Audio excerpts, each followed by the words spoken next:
What's up, UX fam? How's your mom and them? Welcome to another episode of Beyond UX Design. I'm Jeremy. If you're new here, welcome to the show. I am super stoked to have you. And if you haven't done it already, please consider subscribing to the show wherever you listen to podcasts. And if you are a regular here and you feel like you're getting something out of the show, I would really appreciate you leaving a 5-star review. That'll help me out so much more than you can imagine. And as always, thanks so much to Chris, Sarah, Quan, Stacy, Radu, Megan, Andrew, John, Mark, and Kevin for all their support. And if you want to join those fine folks and help keep the show independent and ad-free, you can become a patron for as little as $3 a month. That's less than $1 an episode. And if you do that, you'll get some sweet, sweet perks for your support. And of course, if you think the show is worth sharing, then I would love it if you told some friends. So I've been following my man, Chris Nguyen, for a long time now on all the various social media platforms. And I love Chris's, actually, sorry, one second. Is it Chris or Christopher? I didn't ask you how you wanted Chris to go. is fine. Chris is Chris is good? Okay, Yeah. perfect. And Nguyen, right? It's Nguyen? That's how I pronounce it? It's pronounced wing, but Win is fine as well. Nguyen is fine? Okay, cool. Yeah. I'll edit all that up. Awesome. So I've got Christopher Nguyen on the show, Chris Nguyen on the show today. I'm so excited to have him on. Chris is a... Where'd your bio go? Oh, shoot. Chris is a former computer science dropout to a business graduate turned self-taught designer living in Asia and now a designpreneur. Chris is ex-head of design and product designer. Chris is ex-head of design and product designer who worked with various startups and Fortune 500s, including household names like Google, Nike, and Coca-Cola. And I am so excited to have Chris on. Like I said, I've been following Chris for a while now on social media, and he talks all about, being his own man, being his own boss. And we're going to talk a lot today about what Chris calls designpreneur. Designpreneur. How do you pronounce that, by the way? Because I have a hard time saying it. Designpreneur. Yeah, so designpreneur is... Designpreneur. There we go. Yeah, designpreneur or designpreneur, which actually I think rolls off the tongue a little bit better. So maybe we can just call it designpreneur. Maybe that's There we easier. go. Spelling it is going to be impossible for me, by the way, when I type out these show notes. But so awesome, man. Well, Chris, I am so excited to have you on. I want to hear first, before we find out what designpreneurship is, let's talk a little bit about your backstory. And you've got a really fascinating backstory. Head of design, product designer. You gave it all up, and you're doing your own thing now. Tell us about that journey, man, because I want to hear that story. It's such a fascinating and inspirational thing for me. Sure. Let me just rewind all the way back. All right. Let me just give you a quick chronological spiel, and hopefully this will just ramp you up. It's not the first time that I've kind of gave it all up. So here's my quick 2-second story. Okay. So born and raised in the UK. And in 2013, I took 2 gap years before I went to university. I was like, oh, what do I do? Then I dropped out of computer science, and then I went back to school, graduated in business, right? After that, I kind of stumbled around and was like, okay, well, what am I going to do with my life? I have a business degree, which actually means nothing, especially one from the UK. So I was like, okay, cool. My parents are retired. I'm going to go back to Vietnam and visit them. So I bought a 6-month ticket. It was like, okay, Vietnam is home base while I travel around. Then in 4 months, I ran out of money, and my mum said to me, why don't you just get a job to fund the rest of your trip? And so I did, and I landed in tech, right? And 6 months now has turned into 10 years living abroad. So that was the first time I gave everything all up, just kind of was like, all right, well, wherever I call home, now it's different. Okay. And then, so I got myself into tech. I was in digital marketing, actually working for a company called Misfit Wearables. I'm not sure, Jeremy, if you remember them? Yeah, Misfit, like the original smartwatch, right? Like back in the day before, Google and Apple got into the thing, right? Yeah, that's right. And they got acquired by Fossil. But one of the co-founders of that was the guy who famously fired Steve Jobs in 1985. So that was kind of like my claim to fame then. That's his claim to fame. That's rough. That's funny, man. Yeah, so I was working there. I was like, okay, I like tech, but I don't like the job. So I was like, okay, screw this job, even though it was a really reputable company in Vietnam sort of startup landscape. I was like, oh, screw it, I don't care about this. So I went freelance. I did a couple of small gigs for some startups, and I ended up basically redesigning their platform using Keynote, the presentation tool. This is before I found Sketch, and I was like, oh, I really like this. So then I got my first product design role for a company called Tiny Pulse. It's a HR solution software. And then I worked there for a couple of years, ended up leading a team of 5 or 6 designers. Then I had an opportunity to move to Mexico. Yeah, it was pretty cool for a company called Wiseline, and I joined a team of 12. We grew that to about 45 designers. We traveled a bunch of places, worked with some of the brands that you mentioned, and then landed in my head of design job, where I was like, okay, well, because I was a UX manager at Wiseline and I had my sort of own squad, could I do this on a larger scale, right? Could I run my own org and design things at scale and run a big team? So I took up that head of design role at a place called True Money in Bangkok, and I was like, okay, this is cool. We have 6 million monthly active users, wow. Used in 4 different regions, designers in different countries as well. I was like, okay, this is cool. Like, it's basically what I wanted from when I said, hey, I'm going to be a designer. But things didn't really work out. Like, the dream job wasn't really a dream. So I left before COVID in 2020 and was like, okay, before it was cool, right? Yeah. And yeah, and it was just like, okay, well, let's see what happens. And since then, I haven't really had a quote unquote real job. Just starting some projects with some friends. So 5 or 6 things in the last 3 years. And that's basically where I am today. That is basically my journey. I've done a lot of, wow, screw this, I'm going to quit and do something else. Man, I love that. That's so cool. So do you live you're no longer in the UK, you live in Asia. Where do you live? Oh, you're in Vietnam. Cool. Oh, awesome, yep. Man. That's right on. Cool. Awesome. Well, I've never been. We could talk about this later, but I've always wanted to go to East Asia, Vietnam, and Thailand and stuff specifically. But that's awesome, dude. All right, so you're a designpreneur. I have to figure out how to say that. When you think about designpreneur, to me, the interesting thing, because I've talked with people like Tommy Joko and Philip Wallach and stuff about doing your own thing, building products, productizing your services and stuff like that. But when I think about designpreneurship, I think of almost anything. And I'm curious from your perspective, it's kind of cool because you can almost do anything that has kind of a design spin on it. How do you define designpreneurship? And how do you sort of categorize it if there's any way to categorize it? I'm just curious. How do you define that term? Sure. I think, yeah, it is quite broad, but my definition is a founder or an entrepreneur that is essentially a designer, whether they have a design background or not, but they believe in the value of design and they kind of see the world through that lens.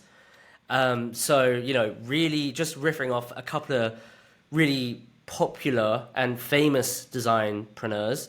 Obviously, you have David Kelly, IDEO, Brian Chesky, Airbnb, Christo, The Future, Matthias from Behance, Rob Kanan from Etsy, Evan Sharp from Pinterest, and there's so many more. And I'm just talking about tech, right? But there's obviously fashion designers, interior designers, architecture, like all sorts of designers that start their own business. So it's really actually, in my view, yes, the lens of which you look on certain problems and for you to be your own boss and spin something out of it, whether you're a co-founder or a founder. So that's kind of how I see it. So there's a lot of engineeringpreneurs, right? Like your Zucks, your Elons, whatever, right? Guys who code. But fundamentally, I think folks who do code might see the world differently from designers. We have a slightly different lens in how we approach the world, and that's completely fine. It's just different flavors, but that's my definition. Right on. Yeah, because like a designpreneur would never just change the name and the brand of their famous 120, 200-something character messaging app to X without consulting a designer. A designpreneur would never do that. Anyway, yeah, definitely a different spin on that. And as we're talking now, the X thing just happened, this week. So when this comes out, it'll be old news. But maybe they'll change it back by the time we actually launch this. He might change it back to Twitter. Who knows? But anyway, so yeah, that's actually a really great point, though. I love that you're calling that out. That idea is you don't have to necessarily be a designer to be a designpreneur, but it's about how you sort of understand. I don't want to put words in your mouth, but maybe more human-centered, maybe more user-centered, thinking about the process, the problems versus the features, the functions, the code, the product, the deliverable, right? Is that kind of, I don't put words in your mouth. It sounds like that's what you're talking about. Exactly. Yeah, that's exactly where I was going with that. That's awesome, man. Yeah, because when we first started talking about this, kind of what I'm thinking is like back in the day before I got into tech, actually, my wife and I used to sell like design related stuff. Like we did T-shirts, because we were both graphic designers, and again, in a way, it's sort of similar. I'm kind of thinking that, but you're like thinking way beyond that. So I love that idea. So I'm thinking about this, like when you think about Designpreneur, you sort of talked a little bit about this. But who is like a good fit? I feel like, again, thinking about our target audience for the show, it's a lot of like junior designers, maybe career shifters, people who are just starting their journey in UX design. I'm curious from your perspective, is there some kind of way that designpreneurs, that people like younger folks could maybe explore that maybe while they're looking for work, or if they can't find work, or maybe in place of work? I'm just curious, like who would you consider to be a fit for this lifestyle? Sure. Oh, it's a hard one. Loaded question, I guess. I'm not going to give you. Yeah, it's really hard to just give you this black and white answer. For me, so let me just take it from a fuzzy place to something. Hopefully, we can get to. So so like I think it's someone fundamentally that loves to create. Likes to make things, design things, build things. It could be someone who believes in the value that design brings. What you mentioned earlier, sort of empathy first, human centric, considers a bunch of human aspects to this. I think also someone who believes in themselves. I think you've got to have a lot of self-belief on this journey. I think that's just overall with entrepreneurs. Like if they don't believe themselves, they could easily give up, right? So someone that doesn't easily give up, of course. Someone that wants to be that person solving the problem. It could be same problem that someone else has solved, but you think about solving it in a different way. Someone that's completely okay with uncertainty. It's kind of the entrepreneur's thing, right? They have to navigate through a maze of shit, let's call it. Yeah. Yep. And so it could be any designer. So like, how do you know you're a good fit for it? I think you probably don't know until you've tried it. So folks who are thinking about it or transitioning or having a break from work, I think your best bet is just to give it a shot. And you'll quickly find if you like it or not, right? And also the other point is that if you don't find traction, you probably get bored fairly easily, unless it's your life's passion to, let's just say, design T-shirts. Because for a lot of people, it is, right? But for others, it's not. So I think it's a really hard one. And I'm also struggling going back and forth with this. Is it a good fit for me? Is it not? And so I'm playing both ends of the spectrum there. Yeah. Well, the interesting, one of the reasons why a lot of people tend to get into entrepreneurship is because they don't want to put all their eggs in one basket, right? Like you start this little thing here, it makes a little money. You start something else over here, it makes a little more money. You start something over here, it makes a little money. And, personally for me, I've worked full-time gigs almost my entire life. I tried to be an entrepreneur back in the day. It got pretty hard. I wanted 401k matching and insurance and stuff. But then I get to the point where, like, for instance, during COVID, my wife and I, we both got laid off. And it was like, oh, that's all of our income. If we had continued doing this like little thing here, a little money here, a little money there, it wouldn't have been 100% of our income. It's kind of one of those things where I feel like, I don't know, this is just kind of my personal perspective, but going forward, I worry that the layoffs are going to become more common, especially with UX design and designers in general, where the market's just saturated. There's so many, it's so easy to find new people. Just doing it, like you said, just do it. Like, why not? And try it out for a little bit. It doesn't necessarily mean that you have to do that exclusively. You could become a entrepreneur, while you have a full-time job, and just dip your toes in it, right? So it's not like you have to go jump head first in and say, screw it, I'm out.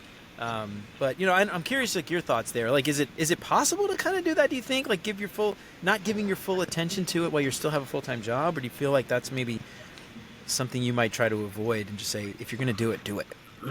Yeah, I'm quite reckless, as from my story earlier, right? So I do like to jump in head first, but I also believe in what you're saying. You can dip your toes in, right? You don't have to full on jump in the pool. So I think one thing about designers is we're we're good at spinning up experiments.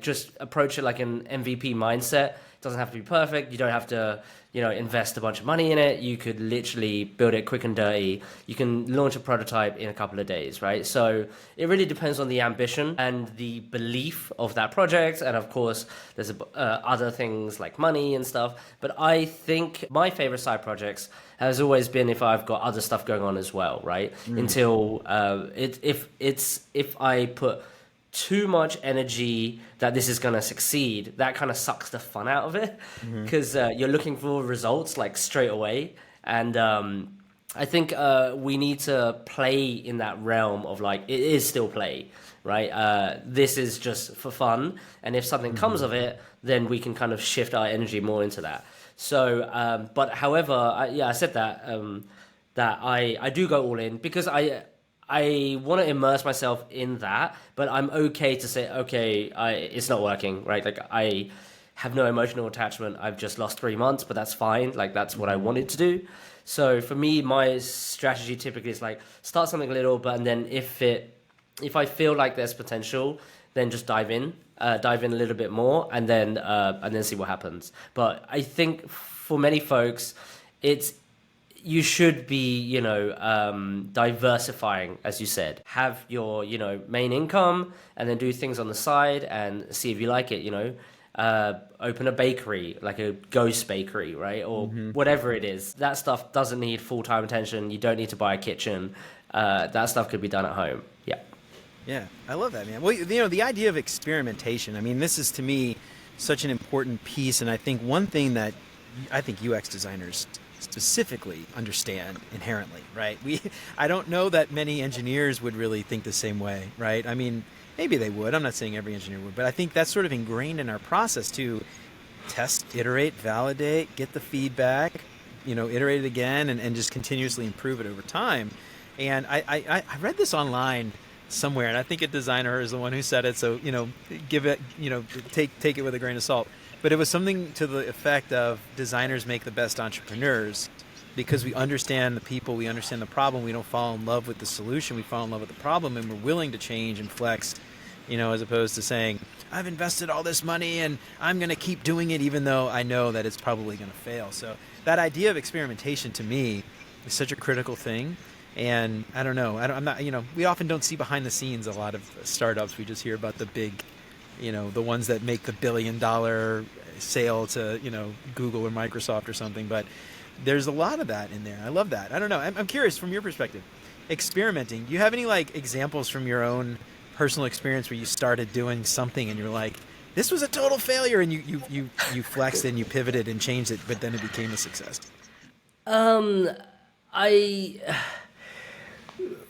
No, a lot, like over the past few years, just a lot of failures. And even when we pivoted, it didn't really work, or we pivoted a little bit too late. But these are, of course, different forces. If it was just purely my own thing, I think it'd be different because you can guide it way easier. You can change your mind without asking for permission. But one example I have, so I'm working on this thing called UX Playbook. And it's about experimentation. So when I quit my job in 2020, I was a bit bored. I was doing some freelance work, but I was like, okay, let me see if the thing I was thinking about that I had built for teams in the past, documentation of process, right? Real simple. Would it be valuable? So I wrote a document, product personas, and then I uploaded it onto this platform called Buy Me a Coffee, right? And why? It's just because I can follow the user through the flow while interviewing them, simulate the realness of it, right? So was doing a bunch of user interviews, and then, didn't think of it, doing the analysis. And then the next week, someone actually bought it. And I was like, whoa, how did they find it? It was like $1, right? It was $1. Yeah. Yeah. I was like, okay, well, this is weird. And then the next week, someone else bought it. And the next week, someone else bought it. And I was like, holy shit, this could be something. And then that was like my MVP that somehow I got lucky, and then now we've built like a bunch of products from that initial one document of, let's just say, 1,000 words or whatever, right? Yeah. So I think it's that, like, not investing too heavily in it, and make sure you speak to people and figure out like why they even were interested in the first place. So that is I guess, an example of a little bit of experimentation and a little luck. And I think a lot of product market fit stuff is fairly lucky, the right timing as well. So yeah, I haven't got a complete failure pivot example, but I hope that one will do. That's good. No, well, I think there's a lot of key takeaways there. I mean, the idea, first of all, of selling something for $1, right? Very low risk for a buyer to say, I want to do this thing. And if you could start to get a sense for, is there interest if I'm selling it for $1? It's not free, so someone has to actively sacrifice something in exchange for this thing that I'm offering. It is very low risk for them, but you could start to see if people are willing to risk something, right? Give something up for it, right? And so in that case, what I love, though, is, and I'm not explaining this to you, I know you have a background, but for those out there who aren't familiar, I have a background in economics, which is really cool. And there's the supply and demand curve, right? The higher, you've got it, it's like an X usually. And what you're trying to do is find that equilibrium right in the middle. And so you start off very low, very, very low demand potentially, but very, very low price. People might be willing to pay, and you start to increase the money over time until you find that equilibrium. And that, to me, is like a perfect example of an experiment, right? You start out at $1, you get some feedback, then you up it to 2 or 5 or 10 or whatever, and you slowly increase it till you find that fit. And I'm curious, like you mentioned you had a background in business. Is this idea, some of these things that you're thinking about, coming from that background in business, or is this just something you just stumbled upon by accident? I'm just curious how that came about. Yeah, like my key takeaways from business, it was actually probably like more research chops and being resourceful. I think that is the thing I learned the most. I don't remember much, honestly, from my business degree. It wasn't too much partying. I had already given up that life with the first degree that I failed. So I think so. I mean, my parents are also entrepreneurs. They have their own business, like it's a lifestyle business. So I kind of grew up around that. So it could be. And just a quick tangent, when you're talking about the demand equilibrium. So I just went into this incubator. I spent 2 months there, and one of the products we pitched was a pricing optimization tool. So you know how flights and e-commerce, their price fluctuates so much, constantly, right? And my hypothesis was like, can software be priced at different price points in order to generate demand, right? And because obviously there's infinite supply, but can you generate demand by fluctuating the price? So Amazon does this, and Google does this with really specific things. But what about consumer products? What about Twitter? What about XYZ, right? So I mean, we didn't get the funding in the end, but it was a very good tangent into pricing. And actually, this is where I got obsessed with it, because you're right. The $1 experiment, and I've actually been manually A/B testing like quite often on my own product to figure out this question, right? Like, what is the optimum price for this based on the perceived value? And when I change it, do I make more revenue and sell less or sell more? Like this question is like the one that keeps me up at night. Yeah. It's funny. This directly applies to something I've been doing on LinkedIn. Every Friday I do a cognitive bias, right? And the one I did last week was the less is better effect. And they ran these really fascinating studies back in the day. Like this was like 30 years, 90s sometime. I think it was 95, 96. So it was relatively recent. But what they found was, and this is, again, keep in mind, separate experiments, people were willing to pay more for less goods if they found the value to be higher. For instance, they did an experiment where they did a 7-ounce cup or 6-ounce cup of ice cream, right? The cup was 6 ounces. They put 7 ounces in the ice cream. Then they took an 8-ounce cup and put 7 ounces of ice cream in the 8-ounce cup.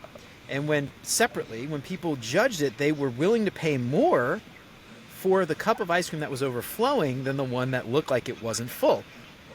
Now, when you compare them together, though, people were like, oh, I want the one with more in it. Actually, I said this wrong. They did a 7-ounce in a 8-ounce cup, right? And then they did 6 ounces in a smaller cup. So it was actually less ice cream, but it looked like it was overflowing. More ice cream in a smaller cup, and people were willing to pay more for the one that looked like it was overflowing. So it's really fascinating here, because when you think about how to price something, I know we're going totally off tangent here, but it's all about like the context that people are looking at the value of this thing. And so if they're comparing your product versus another, they're going to judge it very differently than if they're judging your product alone in a silo, which was really fascinating to me. And when people compared the two things of ice cream together, like if it was an ice cream shop that had both on the menu, people were like, why would I pay more for less ice cream? That doesn't make any sense. But taken separately, people were. So anyway, it's just really fascinating how when you're an entrepreneur and you're trying to price things, how our minds just fudge it all up. It just screws it all up, right? It makes it like a complete mess, and then you wonder like, why can't I sell this thing? So anyway, I don't know, totally off topic, but that was just like a fascinating thing that applies to this, the way that it works. And for me at least, I took a lot out of that, where product growth managers, for instance, or growth product managers, or growth designers, or somebody who's looking at early stage startups. How do you price and sell and market your thing versus another competitor when people are comparing the two and deciding like, well, their thing has this amount of features and blah, blah, blah. And anyway, super fascinating stuff. I don't know. I know that was totally off topic, but no, it's really good. Like, because I was thinking about it for at least 2 months. So like, I'm fascinated with this world, and the way folks do it at the moment is they hire like BCG, they hire Paddle, which is a service that costs them $15,000 a month. So it's like, well, there's no product out there in the tech space, or let's just say consumer tech space, that solves this problem, right? Anyway, I digress. Yeah. Well, the other thing that was really interesting, I'm hearing you talk about a lot of this stuff, is when people hear Designpreneur, right? Like for me, when I heard it, the first thing I thought of was designing something to sell. But what I'm actually hearing, and maybe this is really important takeaway for people listening, is Designpreneur does not mean you're selling design-related things to designers.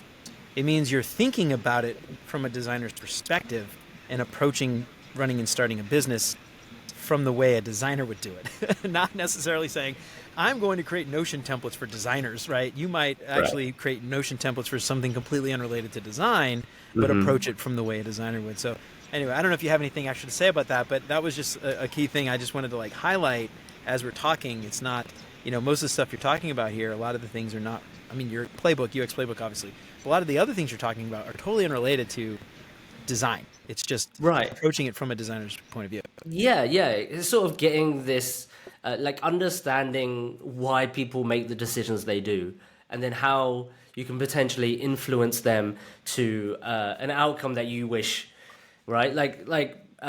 For example, like Christo, he is a designer selling design education content, right? But that's typically what you think about from designpreneurs. But what about Evan Sharp? It's Pinterest, right? It's or Brian Chesky, like it's Airbnb, it's hotel rooms basically. Like it doesn't have to be that. But yeah, quite right. You got to hit the nail on the head there with actually just seeing these problems from a designer's point of view. And remember, we're all like creative problem solvers, right? So just give us a problem and we'll try to figure it out in whatever methodology or however we hack things together. So I love what you just added there. Yeah, really good point.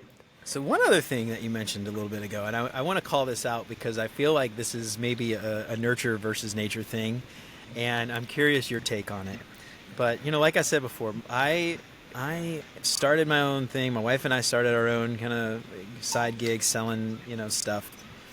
But both of our parents, right? Both sets of our parents were 40-hour-a-week, worked at a place for 50 years before they retired.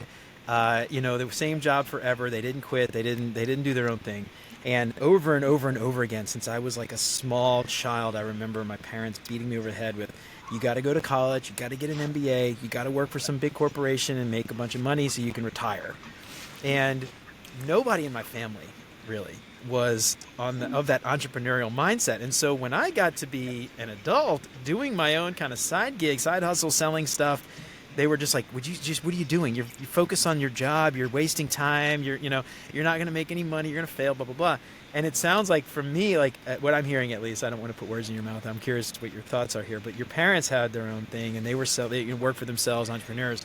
And I'm just curious, like, if you have seen a correlation between entrepreneurs whose parents were also entrepreneurs versus entrepreneurs whose parents were against them the whole time, telling them to go get a job. What have you noticed there? Is there a correlation, or is that just in my head? I'm curious what you think. I mean, yeah, it's kind of the thing you were saying, like there's more risk for folks whose parents have a steady 9 to 5 all their lives, right? There's probably more judgment from their side. But in terms of like actually performing and being awesome, I think that there's no difference that I have seen. Yeah, because there's so many different flavors of entrepreneurs, even with entrepreneurs doing this thing that is potentially really high risk but high reward. There's also risk appetites from entrepreneurs. I know some entrepreneurs that aren't risky at all, and you're like, what? This is crazy. Oh, wow. Like really, yeah, like making really safe bets and making really slow movements just so they don't break anything. And for them, having maybe a lifestyle business is fine. Not saying that I don't want a lifestyle business. I completely do. Some hit for the home run, so they are the riskiest people you've ever seen, and that's how they live life. So I don't know. I can't really speak for, I guess, for others that I've met, and maybe I should actually delve into this a bit more. But from my side, like my parents took a lot of risk. So, they immigrated to the UK after the Vietnam War, and they basically were not forced, but like starting something just seemed, the upside just seemed so much better. So that would, whatever, right? And they were, they've risked most things. So risking a bit of money is no problem, right? And for me, seeing that, I think that definitely put something in my head that's like, if you want to try, like, as in, like, there's no one braver than your parents, basically, right? Yeah. That's what I thought. So I think that's why it's completely okay for me to be like, screw this place, I'm just going to figure it out, because, it's not the end of the world. And I think, maybe coming from your background, it's like, if mum and dad says that's bad and other folks who have lived the same sort of lifestyle, then, the chance of you doing yourself is just so much more, it's just not as high. But I'm glad that you did it and jumped in anyway. But fundamentally, I think if you like to create, you would eventually do that. You'll kind of bond with those mates that you have, and they're like, okay, let's just, create an album, or, let's sell bikes. I don't know what it is, but I think inner creatives, it just kind of like filters out, right? Yeah, absolutely. I think there's like a lot of advantages, obviously, of having parents who have gone through it as well. You know, I'm sure that you find a lot of commonality talking to them about this, like sharing horror stories, war stories, successes. They probably understand and they can empathize with you a lot more than, my dad, who sat behind a desk typing on a computer for 50 years did, because someone told him to type something. So anyway, it's interesting. I just always like envied that, I think, with people like entrepreneur grew up with their families running their own business and hanging out at, doing stuff around, like, with their family as they worked, and kind of like came up like being a part of a family business. I don't know. Anyway, it's fascinating. And to your point too, I'm thinking about your family coming over from Vietnam after the Vietnam War. They probably had this thought in their head, like, we risked our whole family. What's a few bucks? Like, at this point, like, we've risked so much. This is just a little bit of money here. I don't know. Maybe that's a wrong way of thinking about it, but it puts it in perspective, like you said, right? Like, we're not gonna starve. We're gonna figure it out. But let's just do it and see what happens, because why not? There's a big con side though, because with entrepreneurs, you never really switch off. So I saw my parents work like 20-hour days. They literally just just working a lot. I mean, so they open a restaurant, a pretty standard thing that folks do, Vietnamese folks moving to the UK. And like, I grew up in a restaurant. I was always there, so there's that side of, like, they almost work too much, whereas like, there's no work-life balance because work is life, right? Work is life, yeah. So there's a lot of cons to that, but obviously I like to draw the positive lessons, but yeah. Yeah, for sure. Well, you're thinking on the bright side again. I'm just thinking about growing up in a restaurant, a very customer-focused, service-oriented environment. I imagine, and I don't know, tell me if you think I'm wrong, that you picked up quite a bit about the human condition and how humans behave and what they want and need and things like that. Working in a restaurant, or being around that environment, maybe not working, but being around that environment as a young kid, seeing that, and then I'm sure there's a lot of key takeaways and transferable skills to UX design. I'd be shocked if there wasn't. Yeah, definitely. But I just want to make one point clear. I hate humans. Working in a restaurant, I don't like humans. Like, people are just annoying. Like, oh man, dude. I don't know. But anyway, the service industry is hard. Like, specifically the hospitality industry. So every time I go to a restaurant, I am super nice to everybody because I've been on the other side of just eating shit. Absolutely. And it's not good. But completely right. I think the ability to speak to folks that you barely know, to be hospitable. There's lots of transferable skills. Like, I think this is kind of my number one thing when folks, like, let's say I'm like reviewing someone's like CV or something and they've had some service industry experience. I'm like, look, there's so many things that you could add to your CV to cater it to that first UX job, right? And these are those transferable skills that you were saying. And I think it's really valuable for a lot of folks. Like, one is like working in the service industry, like hospitality.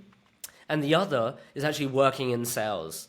I think those two things like really kind of propel you into the world of UX, even if you don't have any fundamental knowledge. It's like you have a good like soft skill layer that you can build your hard skills on top of. Absolutely. And those are typically the superstars that you see where they can smash the craft, but they're also really good with people. Absolutely, dude. To your point about working in the service industry, that's what I did all through college and before, even it took me, man, I don't know, 3 or 4 years to make what I was making bartending in my quote unquote real job, but wow. I always say, man, like, I feel like the world would be a better place if everyone waited tables for 3 years of their life. Like, I just feel like we'd all be nicer to everybody else, and we would appreciate the things that we have, and we would probably be a lot less dicks to people, I think, if we all worked in the service industry for 3 years. So I'm curious, I want to talk to you a little bit about partnerships, and when, entrepreneurs, one of the things that people often talk about is finding the right partner. And as a designer, or maybe not designer, but thinking about it from that design perspective, often, especially with digital things, we might have to find partners. We might have to find other co-founders and things who can build the thing for us. I'm curious from your perspective. I know we could probably talk about this for an hour alone, but do you have any advice or thoughts on, like, if you feel like you need a partner, how do you find the right partner? Is there a place to go to find the partner, traits you look for in a partner, things like that? I'm just curious your thoughts on that kind of thing, finding people to help you out. Finding co-founders and stuff. Well, fundamentally, you have to spend a lot of time with this person, so you definitely have to like them. Right? That's like number one rule. If you don't like them, get out of here. Okay. So a good place to find them is your network, people that you've known, or that is just a good hang in general. And then, of course, do their skills complement yours? So let's say I can't code. Do I need someone who can? It's actually not super necessary for a lot of things. Like, if you're starting a restaurant and you can't cook, you might need a chef, but you can actually hire as well. Basically, depending on your risk appetite, right? There's a lot of things that you can actually start off yourself. I think values is super important. Do you have similar values and principles you stand behind? How do you treat service staff, for example, et cetera, right? Like, so the analogy that this incubator gave me is like, it's basically like finding the perfect mate, right? Your perfect partner, right? And then when you start a company, like, if it's complete, like, once the paper is signed, you're basically married to that person, right? Divorce is horrible. I haven't been through it, but I can imagine folks that have been through it. So it's like, hopefully you never want to get divorced, right? So you got to make sure all these, whatever the bucket is that you find important. And so so it's all those things there. For me, I don't like to commit straight away, similar to the dating life. You should date for a while. You should work on a bunch of different projects first, and Shop just around. kind of test the waters. A lot of fish in the sea. You don't have to settle down. Yeah, exactly. That's right. I know the incubator I was part of, Antler, they were really big on, founder dating, and they actually had a crazy list of like 50 questions you should ask your co-founders, right? To match us up. So, there are these frameworks and techniques out there to figure out who it is. But for me, the most important thing is like, do I like them? Do we vibe well?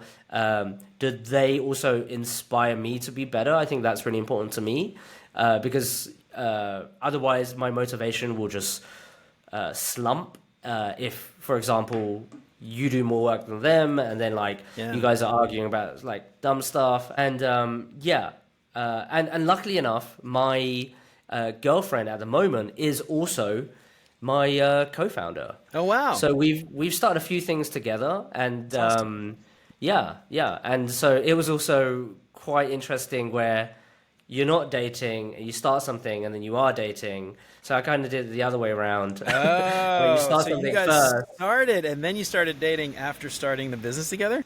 Yeah. Oh, you're brave, man. That is brave, yeah. Because if the business screws up, I'm screwed too. That's funny. Yeah. So my wife and I, we were actually engaged when we started our business together. But man, I couldn't imagine that. Oh man, well, good luck. We'll check back in a year or two and see how everything's going. Hopefully for you, fingers crossed, everything works out. Thank you. And yeah, I think that's really important though. Like, a partner, like another tangent, a partner in life should be down to ride, right? Like, is she up for doing this other stuff? So how do you know if they're down to ride? Well, you have to see them in action and then be like, oh, actually, this person's actually really awesome. They have the same values, they have the same work ethic, they believe in the same things, or at least they're ambitious in the same ways. And your co-founder has to be up for the same. And also, I think like this non-commitment thing is really, really important because I think a lot of people think like, oh, if I find a co-founder, that's it, we're done, right? And that's not true. There should be a period of this, long-term dating period where you're actually trying to build stuff. And if it doesn't work out, just call it out and just move on. You could still be mates, right? Just not in that sort of way. So yeah, it's not forever. Just depending on how well you're aligned to reach whatever ambitious goal that you want to get to. Yeah, and when you break up with a co-founder, do you ever hear it's not you, it's me? Is that something people say? No, I know it's always me. I know it's always me. So I don't even need to say that to them. All right, I love it, man. So I'm curious. One of the things I'm really interested in is you've been using social media to market, your products and things like that. And I'm just curious. A lot of times, companies will assume they have to hire agencies and things like that. Being a designer, you're able to design logos, hopefully, and make a nice-looking website and things like that. But I'm curious, when you think about marketing yourself, like, what you have any advice there or thoughts on how to do that really well? I know you're using social media really well, and you've built up quite a following on places like LinkedIn and Twitter and other places. I'm just curious, any advice as far as marketing your services, your goods, whatever it is you're trying to sell? Any thoughts there? Oh, yeah. I'll be honest, I don't really know what I'm doing. So, that's the truth. That's all right. But I know that I will try to figure the answer out. So the first is volume. Just throw a bunch of stuff out there. And then over time, the data will tell you what's working and what's not. And over time, you'll find things you like to promote, how you want to promote that. And over time, you would be more consistent. The quality would up. So we used to post like at least twice a day, maybe sometimes more. And even like we did one video a day, like a TikTok a day. We did so much work. So much work. We put in the volume. We were like, okay, well, we don't know what we're doing. How do we learn the fastest? Okay, let's just Let's just publish. And then we let the audience tell us what it is. At the beginning, it's really hard because you just don't have any followers. So there's not enough data, right? So you have the, basically we built up 3 months of data and we sat down, we're like, okay, let's get through this. But there's also a danger in that, and we can talk about that point later, where you shouldn't just let the data guide you, because then you're just appealing to whatever others like versus what you actually want to say. So there's a healthy balance between that. But for me, it's like, okay, how do you promote yourself? Yeah, just volume plus time. Then the quality should get better over time, and you'll end up finding which channels you like promoting the best. You find your voice. You kind of find some your key messages or your brand pillars, if you will, in that. But I believe that most of these folks that are like marketing gurus, they're also doing the same. Like they are just kind of, they're just putting that stuff out just to see what happens. And maybe they've stuck to their viral formula. Maybe they haven't. But folks also get bored of the same old content every single time, right? Yeah, so you've got to switch it up. And for me, what's helped is just following other folks that I think do it really, really well and kind of putting my own spin on it. That's always a good way to start. First, it's just like imitate, and then you'll really like figure out how you sort of find your own voice. Yeah, I love that, man. Yeah, and the other thing too to call out here is, again, like you didn't call it out specifically, but it's an experiment, right? Like you're trying different things. The trick is to keep some things consistent and change some variables so that you can go back and look at the data and be like, I changed this and I saw this result, And so it's not just like throwing a bunch of crap at the wall, obviously, So I just want to like highlight that it sounds like you guys were doing that experiment, trying some things, changing it up, and kind of going from there. You've done a lot of social media. Is there any value in other partnerships with, like, I don't know, partnering with other brands or partnering with other social media people? Have you ever tried to do that kind of thing? Has that worked well for you? I haven't done it too much. I've done some of it, but that's the new thing I'm going to be testing, which is, what do they call it? Kind of borrowing audiences from others. Sharing, yeah. or something like that. Yeah. Something we're like all that, moving right? our hands here and we're moving things around. You can't see us out at home, but that's what we're doing. Yeah. So I'm going to be trying that, because first I was just like trying to grow these individual accounts by myself, and we've done a few collaborations with brands and other creators, but I think I'm going to aggressively approach and just start cold emailing everybody, and just take a sales outreach approach to this, and see what happens. But I think, there's definitely value in that. And there's also obviously mutually beneficial relationship with partnerships. But I haven't had too much experience, so I'll report back. I know a lot of folks on Slack are pretty good at that stuff. Yeah, that's cool. Yeah, I'm always curious how that works, and it's funny because a lot of people don't realize that brands are actively doing that in the background. Like, you never see that when you just hear, whatever this collaboration between two brands. Like, there's strategy there. It's not just like, oh, hey, I like your stuff. Oh, cool. Well, let's do a thing. It's, I think your audience will benefit from this, and I think my audience will benefit from this, and let's do this together. And I think we can, again, that cross collaboration, I guess is the term. I don't know what the word is, but pollination, is that a thing? Cross pollination, does that sound right? Because you're growing something your like audience that. together. Something like that. There you go. Yeah, there's something about cross-pollinating audiences, but I remember the term, but my marketing chops are getting worse as the night gets to the end. Yeah. Question. Beyond UX, have you explored this brand partnership, and what are you doing? Yeah, it's funny, man. I've had this idea and I actually didn't come up with this myself. I actually listen to a lot of history podcasts, and there's a history podcast network that a lot of history podcasters join, and they started doing a thing where in the beginning they'll be like, hey, I'm Jim from the History of Rome podcast, and they'll intro the History of France podcast or something, and they'll all kind of do a little recording and share it, and then that person from the History of France podcast will send it out to 10 different podcasters, and then those 10 podcasters will play it in the beginning of their thing, with the idea that if you're listening to one history podcast, you're probably into another history podcast. So I've looked at that for UX design, podcasts, and the thing I've found is there's not a lot of people who do it regularly. They do, maybe a season where they'll do for a month or two, and then there's some who will just do like record 10 and then post them all at once. So like getting in there so that it's like a mutually beneficial thing, because I post weekly, but not everybody does. So I've explored it. Part of the other thing too is I don't really know a lot of design podcasters. Like there's J Neil that has the Design MBA podcast. Seth has the product design podcast. Caden Damian has the Way of Product Design podcast. But they all have like weird schedules. So anyway, I've looked into it, but not super successful as of this point. But I'm still relatively new too, is part of the problem. Like I haven't even been doing this for a year, so I don't really have a tenure doing it. I only have 40 episodes as of this recording. 40 episodes published. So I don't know. Maybe we could talk offline. I wouldn't mind some advice. We could talk on Slack. We're on Slack, so we'll holler at each other. Yeah. But that's something I'm thinking about. It sounds interesting. Definitely sounds interesting. Yeah, but the idea, though, of finding other people who are doing a similar thing to you and partnering with them in some way without, like we said, signing the papers to get married, it seems like a really logical thing, and it seems like a really smart way to do it. All right, so you posted something recently, and at the time of when we released this would have probably been old news by then. But at least as far as social media time goes. But you posted something, lessons learned along the way. And I was curious if you don't have to go through the whole list, but you posted some really insightful things. And I asked you a question on LinkedIn or one of them, and you had a really great answer. But I'm curious if you want to talk through some of those items, some lessons that you've learned that you could impart to our dear listeners.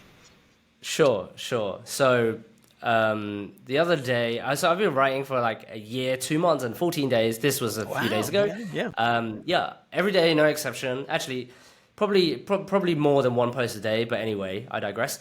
So on that day, I hit 15,000 followers. So vanity metric aside, I wrote a post called "Here's 15 Lessons Getting to 15K." So let's just highlight three of them. Or three of them that I think speaks to me the most. So number 4 was to think better, right? I think this is quite self-explanatory, but for me personally, it just kind of forces you to be concise, tries to not say the thing that you want to say in too many words, and also structure it in a way that other people understand it, right? I understand my stuff, but if I spend zero time actually trying to formulate this sentence better, how does the other person perceive it, right? Because remember, writing is also just quite static, and it's just a screenshot in time. So it could be perceived in lots of different ways. Is it sarcastic? Is it humorous? Is it, what is that tone that you're giving off? So, and for me, to think better is also because it actually helps me as I write, I connect the dots better, right? I draw from here. And so for me, it has really helped me kind of formulate some of the topics that I speak about, and that just appeals to me and hopefully to my audience as well. So I really like that, to think better, right? Yeah, I love that one too. And that's something I've been doing on LinkedIn, and it's funny because I mentioned this a few times to other people, but I started posting very selfishly to promote the podcast. And what I realized was, like, writing helped me as much as I'm helping other people, in that I'm thinking about things. I might have an idea, but I have to go research some stuff. So it helps me formulate my ideas better. I can articulate it better. I can explain myself better. And I never really set the goal of having that be something I wanted to get out of it. But I found that posting every day, now when I write a post, I could write a post in 20 minutes, and it's like nothing. But a year ago, it would have taken me an hour or 2 hours or a day, So it's kind of fascinating, and it helps you in so many ways. Obviously the posting helps with followers, but the articulating, like you said, and actually explaining the thing, and then you can see, like, I wrote something a certain way, it got this response. Again, thinking about that experiment, I wrote something another way, and it got a different response, and that helps you kind of think about how you should start talking about in the future. So anyway, I love that one. That one was awesome. Yeah, and to just riff off that quickly, it's like if you look at some of the copywriters that are super popular on LinkedIn, like the way they explain, like, really complex things is just so clear and so concise. And whether it's with an analogy, a metaphor, or just putting it in layman's terms, it's just, I don't know, it's kind of like porn, right? Yeah, it's dude. just, it's so good. Yeah. You're reading it, you're like, wow. Like, absolutely, like that crystal clear thinking is just evident from how he phrased the sentence. Yeah. And it's just so impressive. So it's kind of, I'm falling in love with this a bit more, like kind of capturing your thought through writing, but in such a nice way. No, okay, so the second well, lesson. I got one more thing. Yeah, so what's interesting here too, and I don't know if a lot of UX designers have experience with copywriting. I feel like that's something a lot of them probably don't have a lot of experience with. The word copy, they probably don't even know what copy means. So it's not something we teach in like a boot camp, obviously. But I used to work in advertising before I got into UX design, and we had, obviously copywriters that would write all this really funny copy for ads and things like that. And following copywriters online, if you're not, they're brilliant. And just like you said, the way they can explain stuff, if you can like pick that up and learn from that, that will help you how to write. It will help you like writing portfolios, case studies, resumes, posting online, emails, messages, like all those things. It's just huge. And I think that's great. Like your call out of finding those copywriters and trying to learn from them. I think that's awesome advice, dude. I love that idea. Yeah, and we are to go off that again is like we love narratives as humans, and copywriters are one of the best storytellers, right? Writers in general. So for us, like if we wanted to persuade someone on a certain process, sell a certain solution to the product team, it's all about storytelling.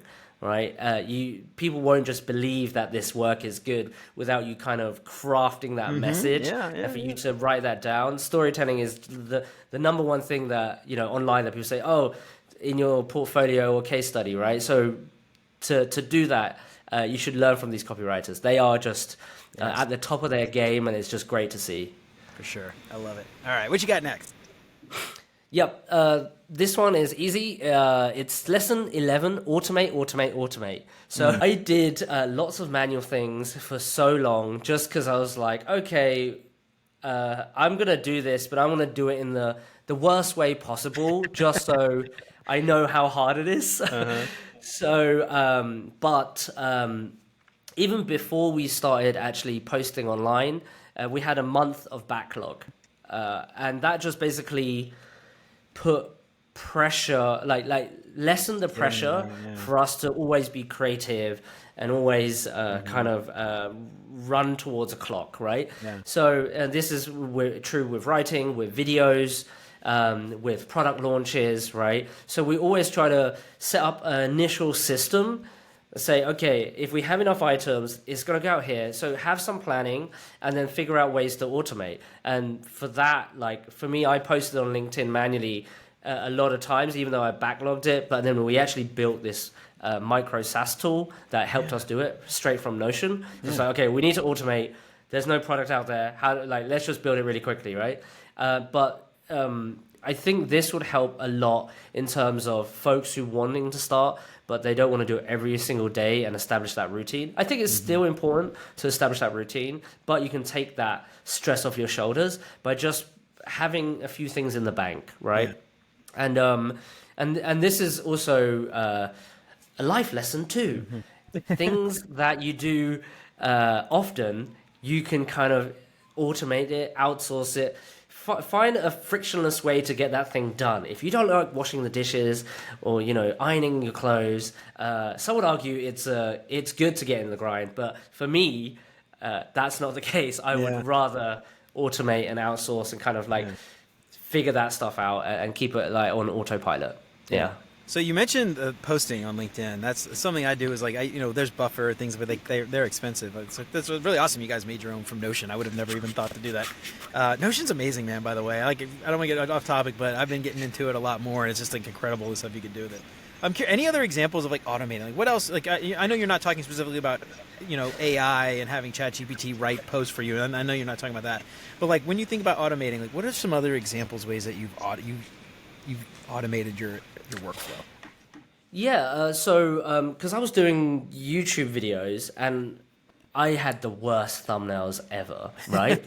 And I was like, God damn it, okay. So then we just booked some studio time and took 800 pictures. I was like, okay, Yeah, I now saw we've you got post. all the Yeah, that's pictures awesome. Yeah, forever. yeah, yeah, yeah. Yeah, so you can order like you can basically bulk that work into one session. It's That's not awesome. a Yeah. pure automation, but you could like for example, you can smash out 7 different podcasts in a Mm-hmm. week.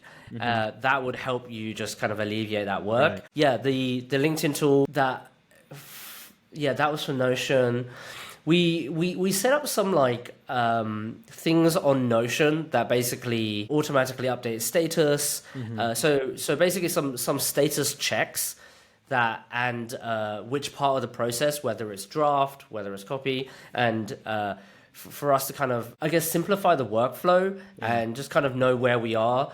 So we're not that stressed about time. Yeah, those are the two examples I can Okay. think of. Yeah, that's awesome. Yeah, Yeah, yeah. and the other thing too, like, and we briefly mentioned ChatGPT, but I mean, I feel like there's so many ways to get ChatGPT to do things for you. Like, if obviously, don't start with asking it for research. I feel like that's like a ridiculous thing to do because it's probably going to be wrong. But summarizing things for you. You write one thing and then you want to summarize it in a different way for a different format, or maybe you could figure out how to come up with templates for sales calls or whatever it is. Like using those tools to help you build some of those key core things that need to be written out, for instance, would be a great example of like automating. Like for one example, like way I use it for the podcast, when someone doesn't have a bio, I'll go to their LinkedIn page, copy a bunch of facts, paste it and say, write a bio about Chris or something. You know what I mean? I didn't do that today for you, but I've done that in the past. I've copied an about page for a company and said, write a bio about this company. Things like that would have normally taken me an hour, 2 hours, maybe more. I got in 30 seconds, So there's a lot of really cool ways to use those AI tools. And I haven't really played around with Midjourney or any of the visual AI tools, but I'm sure there's ways to, come up with different ideas for thumbnail layouts for YouTube videos or something like that, just to get your ideas kind of churning and your brain kind of moving. I think AI is like a really great way to build a first rough draft, and then you can take it and refine it. But anyway, that's just some examples and ways I use it, and I think it's really cool. Yeah, totally. Sorry, I just so one last example as it came to my head on automation, emails. It's kind of the perfect thing to automate. Where are they in the buying journey? Yeah. Have they bought a product? Onboarding flow, like what does it look like? Can you make your product, or at least the emails, more useful so they know how to use your product? Can you automate how you get feedback? Because you want to get feedback. That's really, really important. But you don't want to ask it every single week. So how often do you ask it? And then, also the buying journey is really, really important. Like, for example, what's the buying intent? Where did they come in from? What do they click on? How do they give you their email? And then what do you do with that email? How do you warm the lead up, let's just say, and then close that deal? So yeah, email has been a huge one that I've been working on actually just last week, where I moved from MailChimp to ConvertKit. I was going to ask, okay, yeah. Yeah, and 100 emails later, I'm like, okay, I have my system, but basically to figure out if it works, you have to just see the unsubscribe rates. All customers will just tell you, stop emailing me, man. Just please. So emails is probably one of the first things that product-wise you should automate, because you don't want to write custom messages to everybody that buys stuff from you. Yeah. So anyway, I was going to ask you what service you use. And I know we had this conversation a few weeks ago. I use MailChimp too, and they just up the prices and stuff. And I know several people on that Slack channel where I mentioned ConvertKit. I'm going to have to follow up with you online or offline after and ask you about that. That's awesome, man. So far you had two. You had a third you want to call out. Yes, this one's also self-explanatory. Ideas and inspiration come from everywhere. And this actually links to, this was like habit shapes your thinking. So there's another lesson that I wrote that says habit shapes your thinking, but it links to ideas and inspiration come from everywhere. So I realized that when I started writing, I read everything in a way of, how can I spin this in my own way? Like, I just couldn't stop. Like, everything I was reading, I was like, oh, well, if I put a UX lens on this story or on this anecdote, how like, is it good? So I just started doing that, and it was really, really fun. Like, I just got more creative over time, and the inputs of the world, and then I was like, okay, I can output something, and that just like, it was like kind of an endless flow. Yeah. So you only get that once you like, repeat. This happened to me with when I started learning video as well, where I was so deep into editing and making videos that I would watch a movie and I would be like, oh, I see what they did. I see. Oh, that's cool. I should do that. And that's great, right? And hopefully designers out there get that from design, but sometimes you need a different spark in an area of life because you've just been in this world so long, you just might get bored. So ideas and inspiration come from everywhere. That really helps. And that kind of reminded me the joys of learning something new. Yeah, I love that. Yeah, that's something I've started to see a lot of people talk about too online, which is really great to see. I've seen other people talking about, read art history or go look up art history, look up the masters. Go read books from 1800s and the early 19th century, 20th century. Don't just focus on like software related stuff, because what's funny, this is something, I actually used to play music, and the guy that I learned drums from played drums for this really famous R&B singer down in New Orleans. And so anyway, one of the things he always told me was, like you hear all these famous people and you want to go learn from them, like you listen to the Beatles, you want to be like the Beatles. Instead of going listen to the Beatles, like listen to the Beatles, but then go listen to who inspired the Beatles, and who inspired those people, and go back and just see that progression over time. And it's kind of the same thing, I think, with UX design or really just anything in general. Seeing the world for inspiration beyond just looking for design inspiration or whatever, and be inspired by everything, man. That's just such like a profound life lesson, I think, to just make you an overall better human. Have better conversations. That kind of thing. I think that's amazing advice, man. I wanted to call that out. I just really love that advice.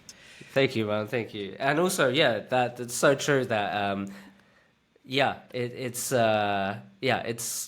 great advice for humans in general and potentially aliens. And potentially aliens, yeah. The aliens might want some human literature, Like exactly. Yeah. We could learn so much from aliens. Yeah. Apparently they're here, but if that's only a different podcast. If only the CIA would tell us the truth. I don't know, man. That stuff's crazy. I'm totally off topic. Have you been following in that crazy stuff with like the U.S. and the Senate and the Congress, all the hearings and stuff they're having in the U.S. about a friend has UFOs been and stuff? telling me this stuff, and crazy. he sent me a bunch of links, and I have not dived in because I know I'm going to lose weeks on I that know, stuff. dude. Well, it's crazy because like I've been listening to oh man, what's that show from back in the Art Blakey? Jesus, I can't remember. It's like an old radio show from like the 80s and 90s and stuff. Anyway, not Art Blakey. He was a drummer. What is his name? Art Bell. That's it. Art Bell. Anyway, Coast to Coast. That's it. Coast to Coast, like conspiracy theories. And it's like moves so like beyond that, and it's like crazy because now it's like senators debating on the Senate floor and all this stuff, and it just blows my mind. Anyway, I know it's nuts. Okay, so you're completely convinced. Clearly. I mean, there's something there, dude. Like they've got video evidence. It's like I don't know what it is, but like. They've had video, I don't know. I don't think these F-16 pilots and all these Air Force pilots are Tic Tacs. Yeah, dude. Right. Oh my God, it's just crazy. Anyway, it's all right. No, that's a Okay, good round up episode. Back to the line. All right, man. So before we get out of here, I got some questions for you, man, to help our listeners get to know you a little bit better. But before we start that, any closing advice, anything we didn't get the chance to talk about that you want to just talk about as far as designpreneurship goes? Yeah. From my side, I think junior designers or ones learning design, or even just all designers, should believe in themselves more. I don't think you need to ask permission. And side projects are kind of a good thing to get into, and just see what happens, right? Like, I believe that we are obsessed about the details. We love the... Let me just say that again. Yeah, we obsess over the details. We have a good aesthetic sense. We love to work on how it works, how it feels, how it looks. I think we would make better products for consumers, and we'll make better working environments for our employees. So I would argue that the world will be better with more designpreneurs.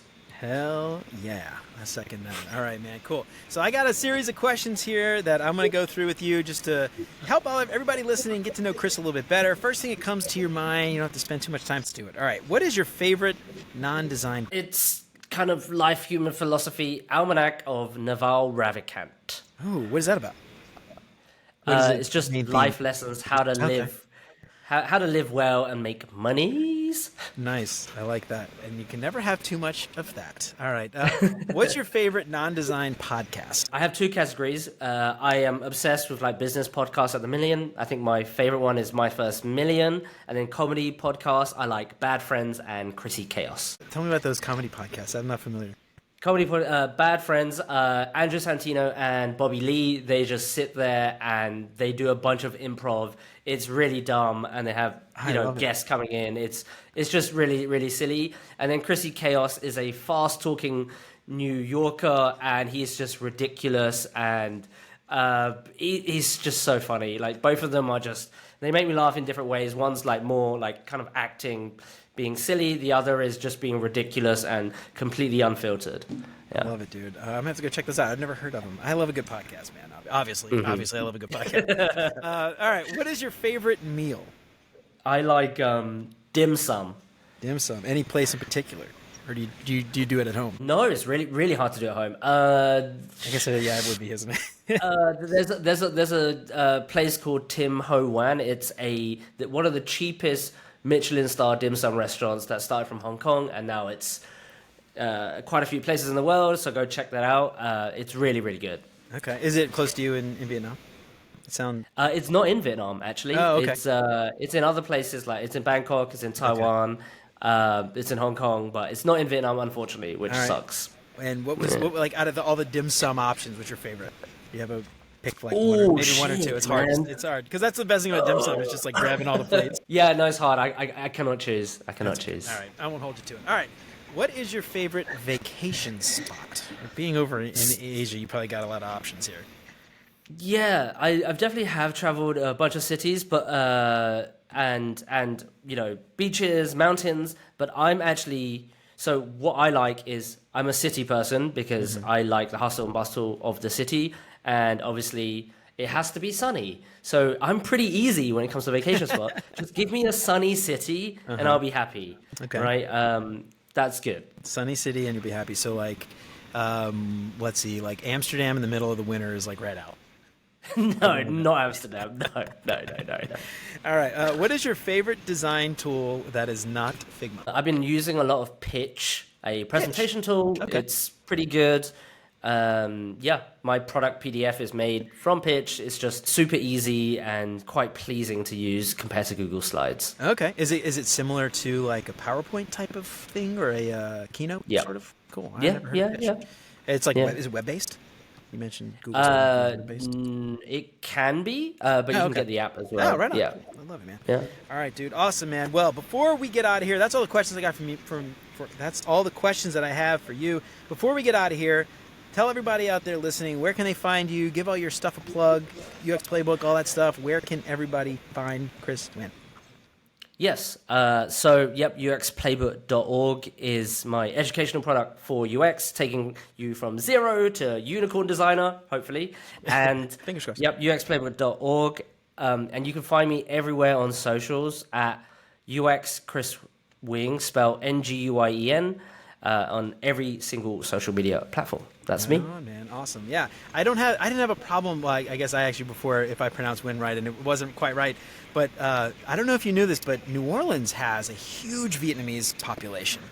And like a lot of families came over here after the war and settled in New Orleans because the climate's very similar. They have a lot of fishing and stuff. And there's actually like a little Vietnam that tourists would never even know about, that just like tons of Vietnamese, man, the Vietnamese food in New Orleans, dude. Oh my God. Like some of the best pho I've ever had. I actually went to high school. I had like a lot of kids in my class, like all boys school actually, like 280 kids. And I had like 20 wins in my class. Yeah. Like, there's a lot of us out there. Like Bobby, I had like so many like really good friends, and they were all win. Dude, New Orleans sounds like a fun place, man. Yeah, like, it's cool, dude. the music, the food, Yeah, and then yeah, there's yeah. a Vietnamese culture there. Yes, That's cool. dude. Yeah, and a lot of people would never know that. And the little Vietnam is like not close to anything that like tourists would be going to, and you got to drive a ways out Ah. there. But man, dude, I don't know if you're familiar with like king cakes. You know, like UK's Nope. got a similar thing, like in around 40 days for Easter before Lent starts. I don't know if you're Catholic or Okay. not, but they have like Pancake Day, I think is like what they call it. That's like Right. Mardi Gras, Right. right? Anyway, Yeah. so before Mardi Gras, for like 2-3 weeks, we do king cakes, and all these little Vietnamese bakeries, dude, down there, they make their own king cake. Dong Phong is the best king cake I have ever had. It's this little Vietnamese bakery, and it's out in Little Vietnam, out in New Orleans East. And dude, it is the best king cake I have ever had. Oh God, I'm just like thinking about it. Like, You makes would me go to New Orleans just for that, wouldn't dude, you? just for that, I'd go there. Every time we go back, like we don't live there anymore, but every time we go home, we go to Tan Dinh, which is like the best Vietnamese food. They have like this lemongrass chicken dish that is I just like my mouth is watering just thinking about it. Then there's another place. Oh man, I'm like losing. Oh shoot, I can't believe I forgot. We've been gone for like 3 years, and we didn't get to go last time we were there. Anyway, like the best pho, dude. Oh my God, it's just like so good. And then we have like the they all make banh mi.